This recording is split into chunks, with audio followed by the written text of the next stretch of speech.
বাবার প্রেমে গাও গান, জ্ঞান রত্ন নাও তুলে, দুঃখ সব যাও ভুলে, এসো করি মন্থন, ছিড়বে মায়ার বন্ধন। ওম শান্তি। প্রিয় রুহানি ভাই বোনেরা, আজ 18 এপ্রিল 2026-এর মধুর মুরলী মন্থনে আপনাদের অনেক অনেক স্বাগত। ওম শান্তি। আজ বাবা আমাদের অন্তরতৃষ্ণা মিটিয়েছেন। ঠিক, মানে প্রতিদিনের মতো আজও বাবার মহাবাক্য আমাদের সামনে এমন কিছু গভীর সত্য নিয়ে এসেছে যা যা আসলে আমাদের রোজকার আধ্যাত্মিক জীবনকে একেবারে ভেতর থেকে নাড়িয়ে দেয়। আজ আমরা এমন একটা গভীর দর্শনের মুখোমুখি হতে চলেছি যা হয়তো দুঃখ, কষ্ট এবং পবিত্রতা নিয়ে আমাদের এতদিনের যে সাধারণ ধারণা সেটাকে সম্পূর্ণ বদলে দেবে। এটা তো শুধু একটা লাইন নয়, এটা বাবার চূড়ান্ত সত্য বচন। মিষ্টি বাচ্চারা, তোমরা বাবার দ্বারা সম্মুখে পড়ছ। তোমাদেরকে সত্যযুগের বাদশাহীর যোগ্য হওয়ার জন্য পবিত্র অবশ্যই হতে হবে। একদম তাই। এই যে বাবা বলছেন সম্মুখে পড়ছ, এই পরম সৌভাগ্যের কথাটা আমরা ব্রাহ্মণ জীবনে প্রতিদিন শুনি, কিন্তু একটু গভীরে গিয়ে যদি বিশ্লেষণ করা যায় এই সম্মুখে পড়ার আসল অর্থটা কি? নিরাকার বাবা সরাসরি আমাদের পড়াচ্ছেন। দুনিয়ার কোনো স্কুল বা বিশ্ববিদ্যালয়ে তো আত্মাকে শতপ্রধান করার এই জ্ঞান দেওয়া হয় না। জগতের কোনো মানুষের কাছে এই বিদ্যা নেই। স্বয়ং ভগবান আমাদের শিক্ষক। আর ঠিক সেখানেই আসে পবিত্রতার এই অমোঘ শর্তটা। সত্যযুগের বাদশাহী পাওয়ার মূল শর্তই হল পবিত্রতা। এখন আমরা পবিত্রতাকে অনেক সময় শুধু কিছু বাহ্যিক নিয়ম বা ব্রহ্মচর্যের মধ্যে সীমাবদ্ধ করে ফেলি, কিন্তু আসলে পবিত্রতা হলো একটা সম্পূর্ণ আধ্যাত্মিক ইমিউনিটি, মানে একটা পরম রোগ প্রতিরোধ ক্ষমতা। আধ্যাত্মিক ইমিউনিটি খুব গভীর একটা শব্দ। হ্যাঁ, কারণ আজকের এই কলিযুগের চরম নেতিবাচক পরিবেশে এই ইমিউনিটি ছাড়া টিকে থাকা অসম্ভব। এই শর্তটার পরিণতি কতটা সুদূরপ্রসারী সেটা ভেবে দেখেছেন কি? বাবা বলছেন যে সত্যযুগের প্রথম দিকের যে বাদশাহী, সেই তীব্র সুখের অধিকারী হতে গেলে এই মুহূর্তে আত্মাকে সম্পূর্ণ পবিত্র হতেই হবে। এই শর্ত যদি আমরা উপেক্ষা করি তাহলে কি হবে? আত্মা হয়তো স্বর্গে যাবে, কিন্তু সেই আদি বাদশাহী থেকে, শ্রেষ্ঠ প্রাপ্তি থেকে চিরতরে বঞ্চিত হবে। ঠিক। এটা এমন নয় যে কেউ পরীক্ষাতে একটু কম নম্বর পেল বলে সামান্য পিছিয়ে গেল। এটা হলো সরাসরি যোগ্যতার অভাব। মানে ধরুন একটা খুব সাধারণ দুর্বল পাত্রে যদি অত্যন্ত শক্তিশালী কোনো রাসায়নিক বা তরল রাখা হয়, পাত্রটা তো ফেটে যাবে, তাই না? ঠিক তেমনি অপবিত্র আত্মায় সত্যযুগের সেই প্রথম দিকের বাদশাহীর তীব্র সুখের ভোল্টেজ, সেটা ধারণ করা কিছুতেই সম্ভব নয়। আমাদের রোজকার জীবনে আমরা তো জানি ভগবান পড়াচ্ছেন, তবু মায়ার প্রভাব কত সূক্ষ্ম আমরা সহজেই ভুলে যাই। এটাই সবথেকে বড় ট্র্যাজেডি, মানে আমাদের প্রতিদিনের রিয়ালিটি এটাই। আমরা যখন খুব ভোরে একদম শান্তিতে বসে যোগ করি তখন নিজেদের খুব পবিত্র বলে মনে হয়, কিন্তু আসল পরীক্ষাটা তো যোগাসনে বসে হয় না। আসল পরীক্ষাটা হয় কখন? ধরুন প্রবল মানসিক চাপের মধ্যে আছেন, রাস্তায় খুব ট্রাফিকে আটকে আছেন, বা কেউ হঠাৎ করে তীব্র অপমান করে বসল। সেই মুহূর্তগুলোতে আমাদের ভেতরে প্রতিক্রিয়া কি হয়? ভেতরে তোলপাড় শুরু হয়, রাগ আসে, অভিমান হয়, বিরক্তি কাজ করে। আর ঠিক ওই সেকেন্ডে, ওই একটা মুহূর্তেই আমরা এই অসীম সত্যটা ভুলে যাই যে স্বয়ং জ্ঞানের সাগর আমার সামনে শিক্ষক হিসেবে বসে আছেন। এই বিস্মৃতিটাই হল আত্মার ইমিউনিটি ড্রপ করা। মানে আমরা যদি সর্বদা এই স্মৃতিতে থাকি যে আমি কার সামনে বসে পড়ছি, তাহলে বাইরের জগতের কোনো পরিস্থিতি বা কোনো মানুষের খারাপ ব্যবহার কি আমাদের ভেতরের পবিত্রতাকে টলাতে পারে? কক্ষণই না। বাবা, আজ প্রশ্নটাও কত গভীর করেছেন। বাবার কোন কর্তব্যকে বাচ্চারা তোমরাই জেনে থাকো? এর উত্তরে বাবা ঠিক যা বলেছেন তা হল, বাবাই হলেন আমাদের পিতা, শিক্ষক এবং সদ্গুরু। বাবা কল্পের সঙ্গম যুগে আসেন পুরনো দুনিয়াকে নতুন বানাতে এবং আদি সনাতন ধর্মের স্থাপনা করে মানুষকে দেবতা বানাতে। তিনটি রূপ, পিতা, শিক্ষক, সদ্গুরু। একসাথে প্রাপ্তি শুধুমাত্র এই সঙ্গম যুগেই সম্ভব। আর এই ৩ রূপের স্মৃতির মধ্যে যে অসামান্য যুক্তি বা পদ্ধতি লুকিয়ে আছে সেটা বোঝা খুব দরকার। এটা আমাদের পুরুষার্থকে মানে আমাদের আধ্যাত্মিক প্রচেষ্টাকে তীব্র করার সবথেকে বড় হাতিয়ার। একটু ভাবলে বোঝা যায় পিতা হিসাবে বাবার কাছ থেকে আমরা কি পাই। পাই সেই অসীম স্নেহ আর উত্তরাধিকার। এটা আত্মাকে ভেতর থেকে পরিপূর্ণ করে দেয়। অসীম স্নেহ, যা আর কোথাও পাওয়া যায় না। আবার যখন তাকে শিক্ষক হিসাবে দেখি তখন পাই নিখুঁত জ্ঞান আর শ্রীমত। এই জ্ঞান আত্মার সমস্ত অন্ধকার দূর করে একটা অসম্ভব স্বচ্ছতা বা ক্ল্যারিটি নিয়ে আসে। আর সর্বশেষে যখন সদ্গুরু হিসাবে স্মরণ করি তখন পাই সেই পরম আশীর্বাদ যা আমাদের জন্ম জন্মান্তরের বিকর্ম বিনাশ করার আসল চাবিকাঠি। হুম, কিন্তু এই স্মৃতি ধরে রাখা অনেক সময় খুব কঠিন মনে হয়। মায়ার ৫ বিকার, বিশেষ করে দেহ অভিমানের ভূত। একদম ঠিক বলেছেন, দেহ অভিমানের ভূত। বাবা আজ এই দেহ অভিমানকে সবথেকে বড় বাধা হিসেবে দেখিয়েছেন। এর ভয়ানক পরিণতিটা কি? যখনই বাবার এই ৩ রূপের স্মৃতি আমাদের বুদ্ধি থেকে সরে যায় তখন আমরা এই রক্তমাংসের শরীরটাকে আমি বলে মেনে নিই। আর একটা শরীর যখন আর একটা শরীরকে দেখে তখনই তো কাম, ক্রোধ, লোভ, মোহ, অহংকারের ভূতগুলো খুব সহজেই আত্মাকে পরাস্ত করে ফেলে। আত্মিক দৃষ্টি তখন সম্পূর্ণ হারিয়েই যায়। হ্যাঁ, আর পুরুষার্থ করতে করতে যখন চরম ক্লান্তি আসে, যখন মনে হয় যে মায়া খুব শক্তিশালী, তখন একটা মাত্র উপলব্ধি আমাদের তৎক্ষণাৎ রিচার্জ করতে পারে। যখনই আত্মা অন্তর থেকে বোঝে যে স্বয়ং সর্বশক্তিমান তার পিতা, সমস্ত জগতের রচয়িতা তার শিক্ষক, আর পরমত্রাতা তার সদ্গুরু, তখন দেহ অভিমানের ওই ভূত কি এক মুহূর্ত আর আমাদের সামনে টিকতে পারে? কখনোই না। বাবা যখন এই ধর্মস্থাপকদের আত্মা আর শিব বাবার দুঃখভোগের ব্যাপারে বলেন, তখন বোঝা যায় উনি আমাদের কত স্নেহ করেন।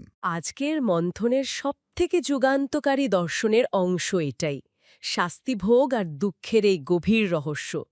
দুনিয়ার মানুষ ইতিহাস জুড়ে দেখেছে যীশুখ্রিস্টকে ক্রুশবিদ্ধ করা হয়েছিল। সাধারণ চোখে তো মনে হয় তিনি কত অবর্ণনীয় শারীরিক আর মানসিক কষ্ট পেয়েছেন। কিন্তু বাবা আজ অত্যন্ত সূক্ষ্ম একটা আধ্যাত্মিক বিজ্ঞান আমাদের বোঝালেন।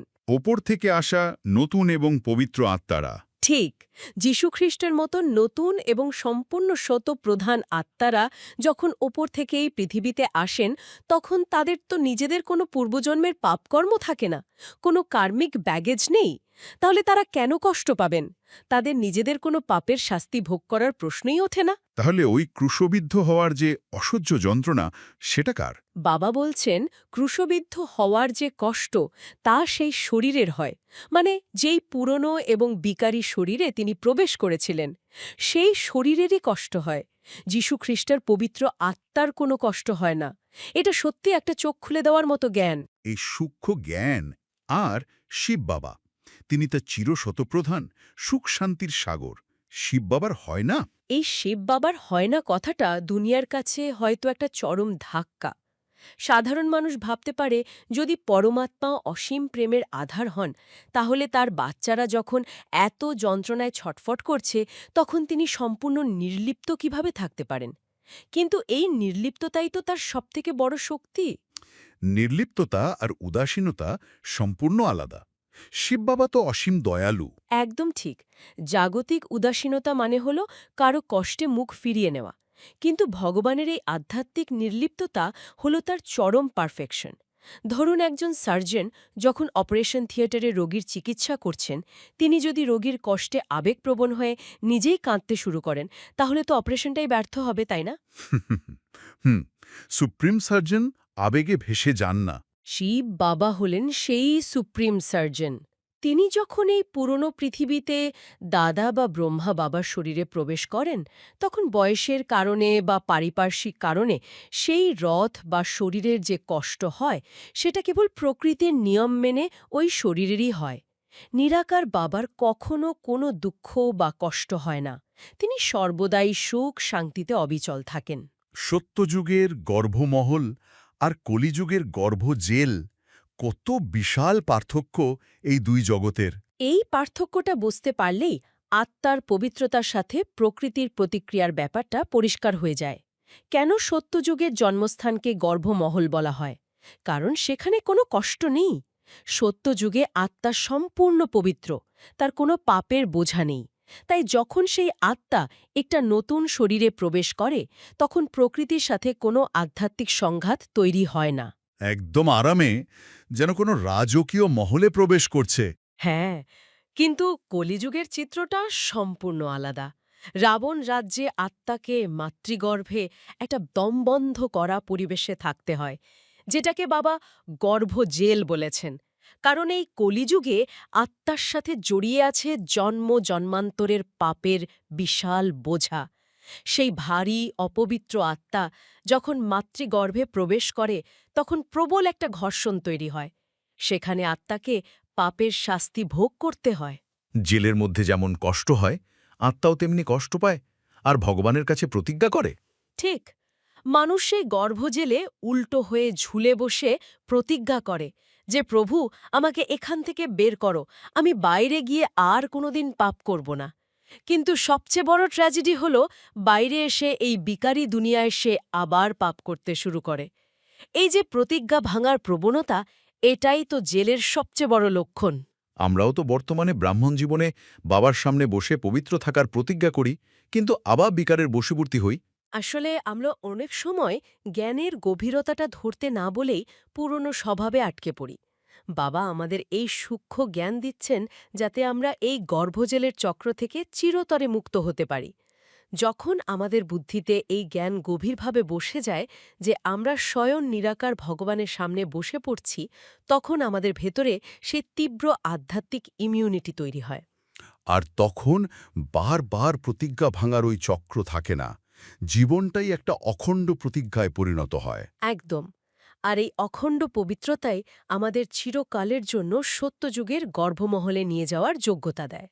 তাই সারা দিনের প্রতিটি মুহূর্তে আমাদের এই স্মৃতিটা জাগিয়ে রাখতে হবে। মিষ্টি মিষ্টি হারানিধি বাচ্চাদের প্রতি মাতাপিতা বাপদাদার স্নেহ, সুমন আর সুপ্রভাত। বাবার এই ভালোবাসা পেয়ে মন ভরে গেল। বাবার এই ভালোবাসার শক্তি নিয়েই চলুন ধারণার দিকে এগুই। জ্ঞান তো শুনলাম, কিন্তু বাবা বলেন ধারণাই হলো আসল পুরুষার্থ। ধরুন অফিসের একটা সাধারণ দিনের কথা ভাবি।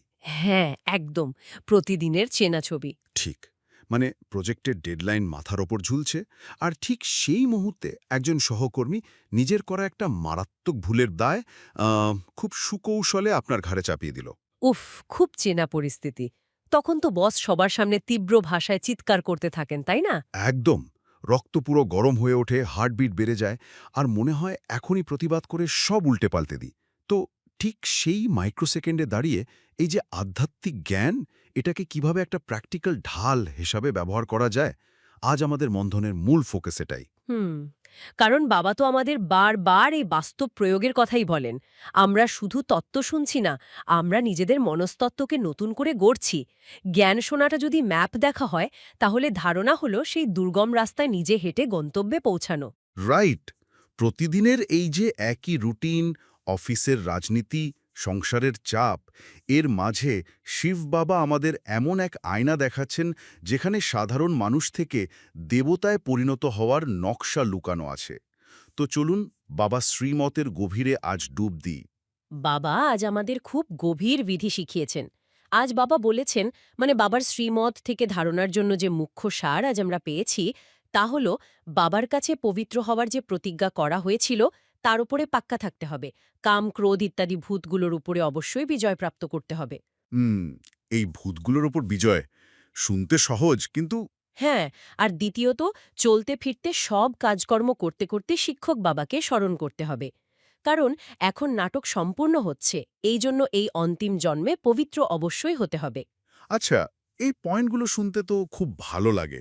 মানে তত্ত্বে এরা শুনতে দারুণ যে কাম বা ক্রোধের ভূতকে জয় করতে হবে, কিন্তু আমি একটু পুশব্যাক করছি। বাস্তবে ওই যে অফিসের উদাহরণটা দিলাম, হুম বোস যখন অকারণে চিৎকার করছেন, ক্রেডিট চুরি হয়ে যাচ্ছে, তখন যদি কেউ শুধু চোখ বন্ধ করে বাবার কথা ভাবার চেষ্টা করে, সেটা কি রাগকে অবদমন বা সাপ্রেস করা হয়ে যাচ্ছে না? সাইকোলজি তো বলে রাগ অবদমন করা দীর্ঘমেয়াদে ক্ষতিকর। তাহলে এই ভূতকে সত্যিই জয় করার উপায় কি? এটা খুব প্রাসঙ্গিক একটা প্রশ্ন। অবদমন আর রূপান্তর এই দুটোর মধ্যে বিশাল মনস্তাত্ত্বিক পার্থক্য আছে। বাবা কেন কাম বা রাগকে ভূত বলেছেন সেটা আগে বোঝা দরকার। ভূত বলতে আমরা আসলে কি বুঝি? মানে এমন কিছু যা ভর করলে নিজের উপর নিয়ন্ত্রণ থাকে না। একদম ঠিক। আধুনিক বিজ্ঞানের ভাষায় একে বলা যায় অ্যামিগডালা হাইজ্যাক। যখন কেউ তীব্র রাগে ফেটে পড়ে তখন তার মস্তিষ্কের যৌক্তিক অংশ পুরো কাজ করা বন্ধ করে দেয়।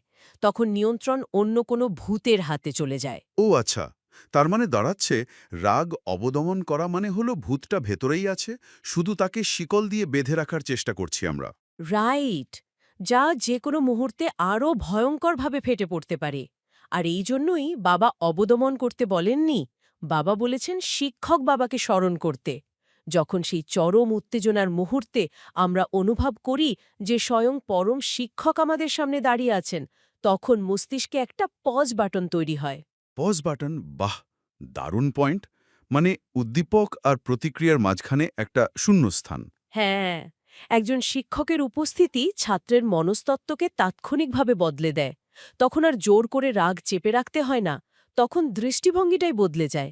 আমরা বুঝতে পারি যে ওই যে বস চিৎকার করছেন তিনিও আসলে নিজের ভেতরের কোনো না কোনো ভূতের বশবর্তী হয়ে আছেন। মানে তিনি নিজেও আত্মিক দিক থেকে অসুস্থ বা পীড়িত। তখন তো রাগের বদলে করুণা তৈরি হওয়ার কথা। ঠিক তাই। আর যখন ভেতরে রাগ তৈরিই হলো না, তখন তাকে অবদমন করারও তো কোনো প্রশ্ন ওঠে না। এটাই হলো রাগের ভূতকে সত্যিকার অর্থে জয় করা। এই মেকানিজমটা সত্যিই দারুণ, কিন্তু এখানে আরেকটা বাস্তব সমস্যা আছে। বাবা বলেছেন চলতে ফিরতে স্মরণ করতে।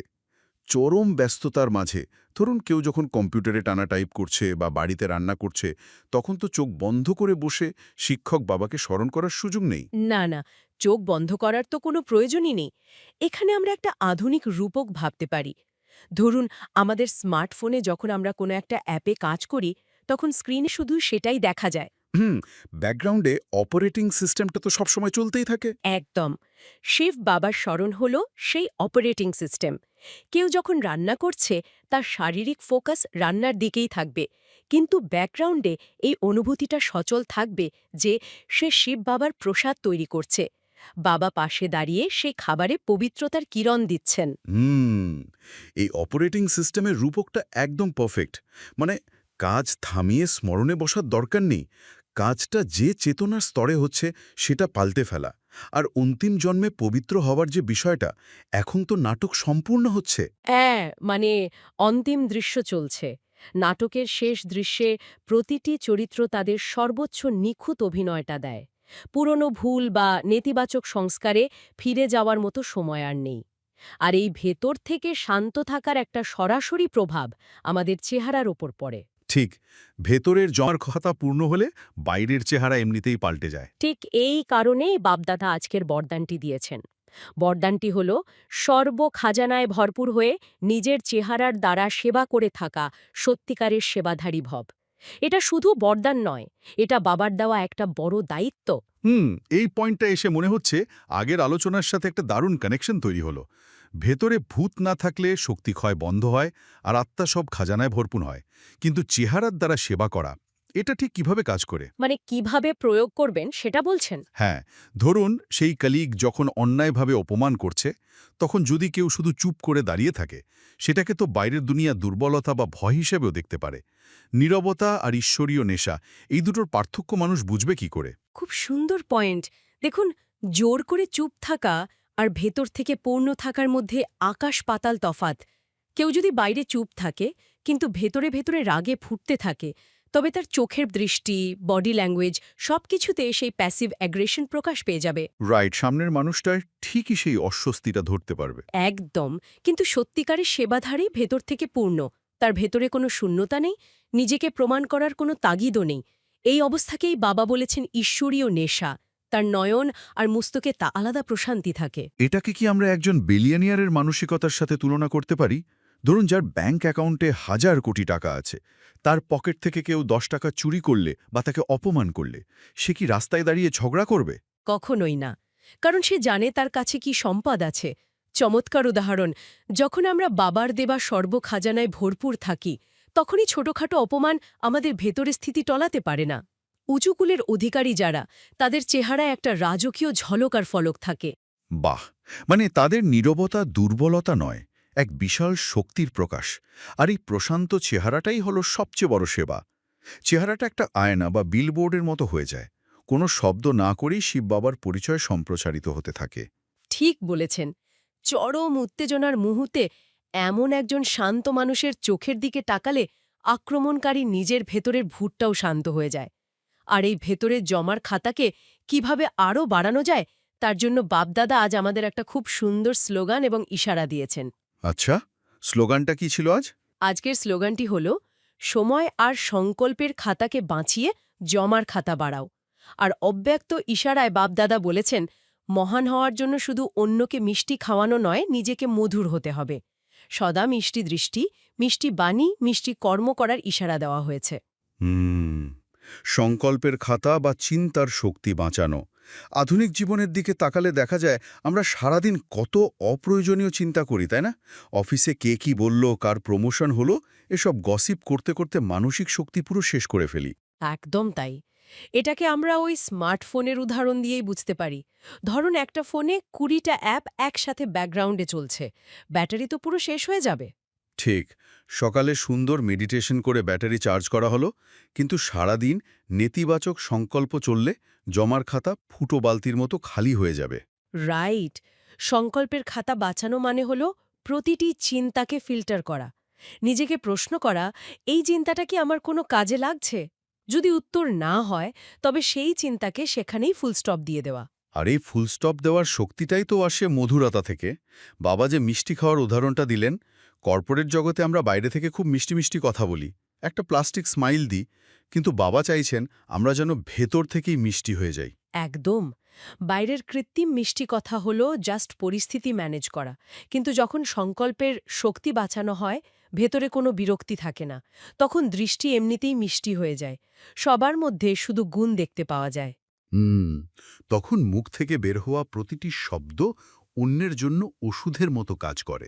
ঠিক, এই ভেতরের মধুরতাই আমাদের আত্মিক শক্তিকে বহুগুণ বাড়িয়ে দেয় এবং জমার খাতাকে কানায় কানায় পূর্ণ করে। তো আজ বাবা আমাদের পবিত্র হয়ে স্বর্গের যোগ্য হওয়ার স্মৃতি দেওয়ালেন এবং শেষে নিজের চেহারার দ্বারা সেবা করার বরদান দিয়ে বিদায় নিলেন।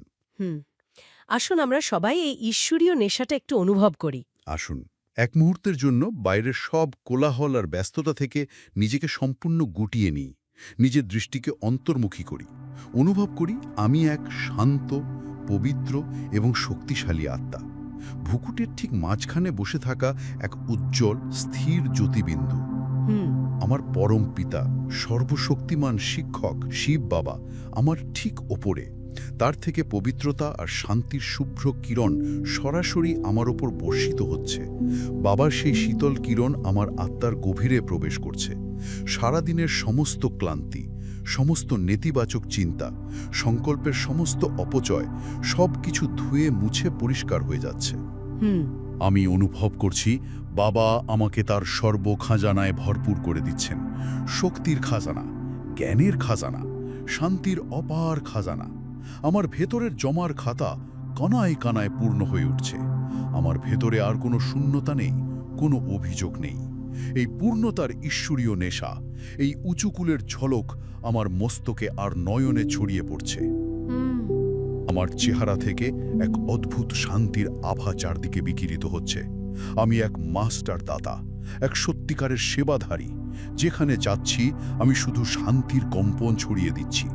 আমার এই শান্ত চেহারা অন্যের ভেতরের অস্থিরতাকেও দূর করে দিচ্ছে। বাবার কিরণ আমার মাধ্যমে এই বিশ্বকে আলোকিত করছে। আসুন বাবার সামনে প্রতিজ্ঞা করি, আমি এক সত্যিকারের সেবাধারী। আমার চেহারা বাবার পরিচয় দেয়। কমেন্টে লিখুন সত্যিকারের সেবাধারী। ওম শান্তি। ওম শান্তি।